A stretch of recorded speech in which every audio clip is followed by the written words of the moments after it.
susunod na ang pananamonolog ay pinakamagatang mga sayaw sa ilalim ng mga ilaw ng pinakamahabang Pebrero. Ito ay nilalaan para sa mga pusong mapaglaro.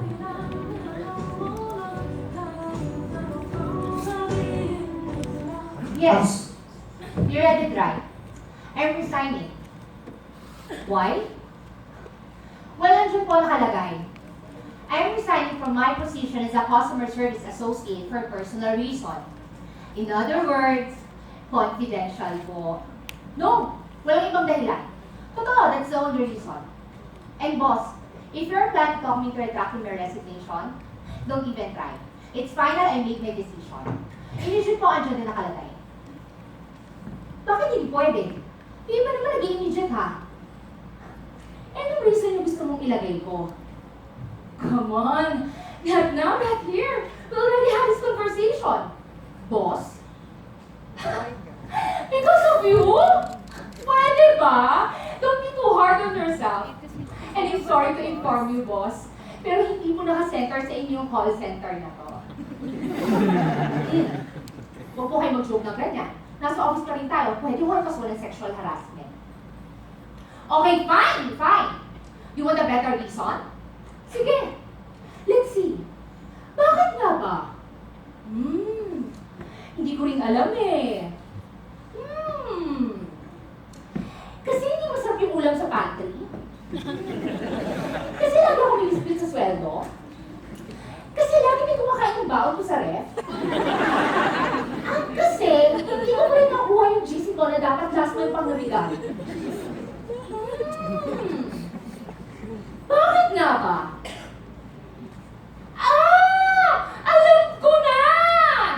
Kasi, nag-scandal lang naman yung asawa ng boss ko nung nalaman niya dahil kipaglandian siya sa ahente niya. Tapos, ngayon, alam na ang buong floor eh. Eh, di dati mag-file ng kaso sa HR. Ako, wala na ako mukhang maiharap. So, bago pa ako mag-terminate, ako na yung pusang alis kasi kapag nalaman ito ng pamilya ko, panigurado, palayasin ako sa amin. Yon! Yon, I think, mas maganda reason yun. O, ano yung resignation letter? Isusulat ko. Ikaw yung nagsimula eh. I was trying to resign ng maayos. Pag-isipin? Dali kasi sa'yo sabihin yan eh. John, kung nakikita mo lang yung mata nila sa tuwing makakasalubong ako, kung paano sila humintong mag-usap dun sa may water dispenser kapag lumalapit na ako, eh ako yung trending topic dun sa mga restroom eh. At hindi ako ganito ah. I'm not a typical call center agent na pok-pok, kabit type of girl na makikipagpatayan para sa boyfriend niya. Sa station ako magaling makipag-agawan, hindi sa asawa. So, if you really love me, then just accept my resignation letter and let me go. Attrition? Iisip mo pa yun? Sige, attrition o reputation, pamili ka. Ano ba naman tanong yan? Of course I did. I still do. Hindi mo lang kumain sa ganitong setup kung hindi kita mahal eh. But that's out of the question ah. Kasi naman! Why do you have to be my boss? Why do you have to be married? Siya ako sumasama sa mga team building na yun eh. Alam ko lang talaga kung ako mahuhulog sa'yo. Sana hindi na ako nagpaka-team player. Kasi nagtala ako sa'yo eh. Para kang call eh, hindi ko pwedeng i-avoid. Pero ikaw din naman kasi. Ano mo kinakit? Gapong-gapo ka sa sarili mo nung nalaman mo may gusto ako sa'yo. Kada baba ko para mag-Diyos, isasabayan mo. May laika ka naman, makikisindi ka.